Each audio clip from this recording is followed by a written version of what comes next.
Olá, viajante do canal Partiu Por Aí, esse é mais um episódio do nosso Gardilu. Hoje a gente vai conversar sobre frio e sobre uma coisa, fenômeno muito estranho e diferente que aconteceu lá no Canadá. Tá curioso em saber? Fica com a gente, pega um cobertor e vem assistir esse episódio de Gardilu.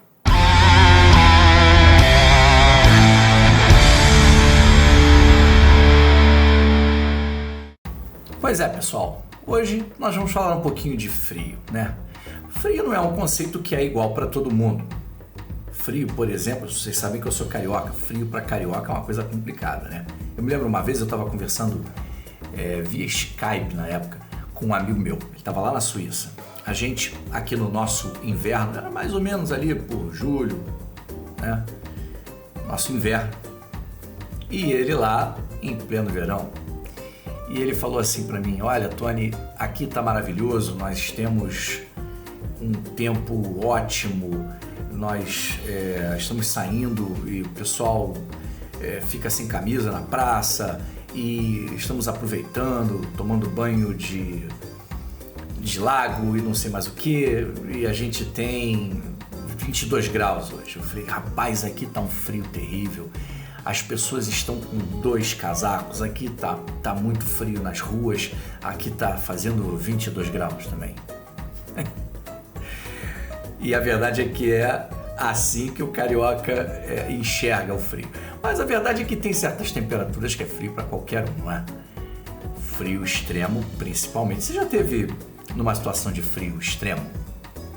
Não estou falando de -1. Estou falando menos muito. Você já teve? Eu tive a oportunidade algumas vezes de estar em menos muito. Uma delas no Canadá, quando eu fui com o objetivo de conhecer um lugar e ver a aurora boreal. Vou contar isso depois com mais calma em outros episódios, mas agora eu queria falar para vocês de uma situação curiosa que aconteceu em fevereiro de 1947. Havia no Yukon, é um lugar muito lá para cima no Canadá, um meteorologista. Ele estava de plantão de serviço e ele estava registrando o que seria provavelmente a noite mais fria, batendo recordes e recordes e recordes de frio. A coisa estava tão fria, mas tão fria, que ele botou tudo quanto era cobertura, casaco, agasalho que ele podia. Ele se vestiu e saiu, deixou o laboratório e foi para o relento. 3 horas da manhã, você sabe, é normalmente o horário da mínima. Sempre que você vira aquelas temperaturas, né? 2 temperaturas normalmente. A máxima normalmente para meio-dia, 2 da tarde, a mínima é ali pelas 3 da manhã. É o ponto onde vai bater o maior frio, né?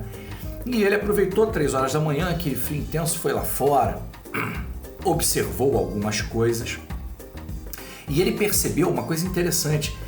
Estava batendo menos 63 graus, mas aparentemente o termômetro dele tinha chegado num ponto onde não registrava mais, ou seja, estava menos do que menos 63. Estava mais frio ainda. E ele, obviamente, achou aquilo muito esquisito. Ele não conseguia ver nada lá fora, porque estava uma condição climática ruim. Mas uma coisa chamou a atenção dele. Ele conseguia escutar latidos de cachorros. Aí você diz: mas não tem problema nenhum escutar latido de cachorro. O problema, pessoal, é que ele estava numa base isolada. E os cachorros, eles eram de uma vila próxima, de uma cidade do povoado, né, da parte do povoado próximo, que estava distante 6 quilômetros da base onde ele estava. Ele achou aquilo muito, muito estranho. Ele não conseguiu explicar. E ele começou a perceber também que ele estava conseguindo escutar o crack da quebra do gelo num rio próximo. O nome do rio é Rio White River. Esse barulho todo, que deveria ser um barulho imperceptível, estava chegando até ele e esse rio fica a quase 2 quilômetros da onde ele estava. Pior, pessoal, ele conseguia escutar coisas que usualmente são de baixo volume. Ele não entendeu nada, voltou inclusive para a proteção do laboratório dele, marcou com uma talha a temperatura que ele conseguia dar, porque a caneta não estava funcionando naquela temperatura, e depois fizeram os ajustes e o recorde ficou comprovado. Era realmente o recorde daquela... bateu o recorde naquela noite, foi menos 63 graus Celsius. O que é interessante é que esse fenômeno, ele depois conseguiu ser explicado. Quando você tem uma situação de frio extremo, que nem aconteceu nesse fevereiro de 1947, você faz com que, aliás, é o normal, né? O ar quente sobe, normalmente, natural isso, o ar quente sobe, o ar frio desce. Só que quando você tem essa situação de frio extremo, o ar, ele cria camadas. Essas camadas, elas têm, por conta do frio extremo, uma densidade que vai diferenciando e vai mudando conforme o ar vai ficando um pouco mais distante do chão. Então, quanto mais para cima, mais quente ele está. Quente, note bem, quente em relação a esses menos 60 e pouco aí. Não é quente de maneira absoluta, não. Está ficando mais quente, ele vai se tornando menos denso, enquanto que para baixo ele está mais denso.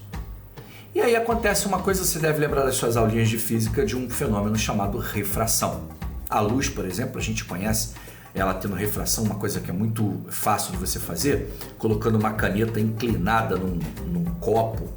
Você não vê ela meio quebrando assim? Parece que ela faz um negócio meio...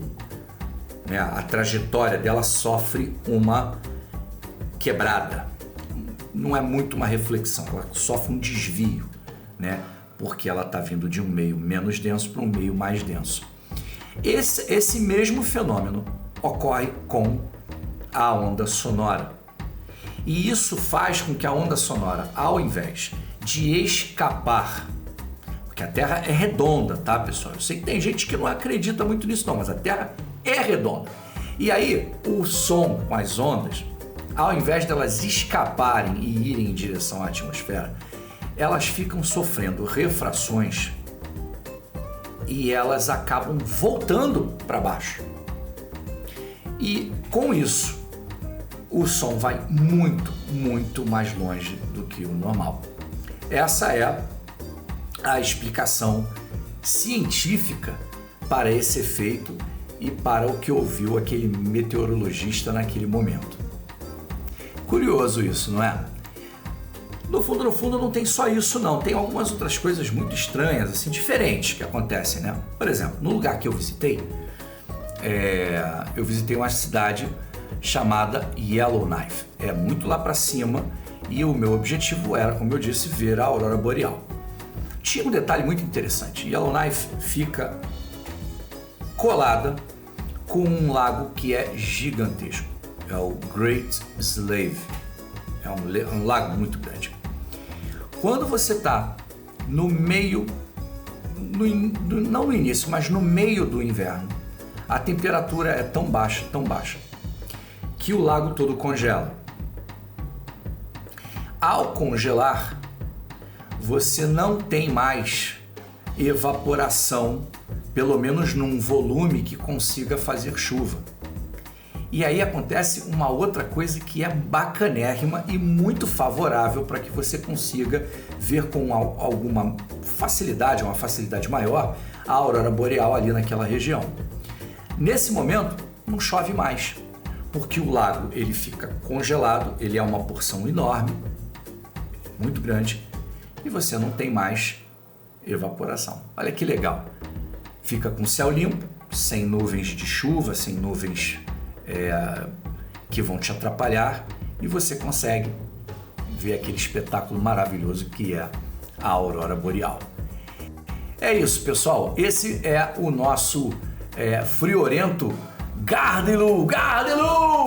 Não perca outros episódios, os próximos episódios. Fique com a gente e até a próxima. Beleza, pessoal? Valeu, viajante! Partiu! Alô, viajante do canal, partiu por aí. Esse é o programa Carnilu. É um programa para a gente contar histórias e causos a respeito da história dos lugares onde a gente já teve, dos lugares por aí.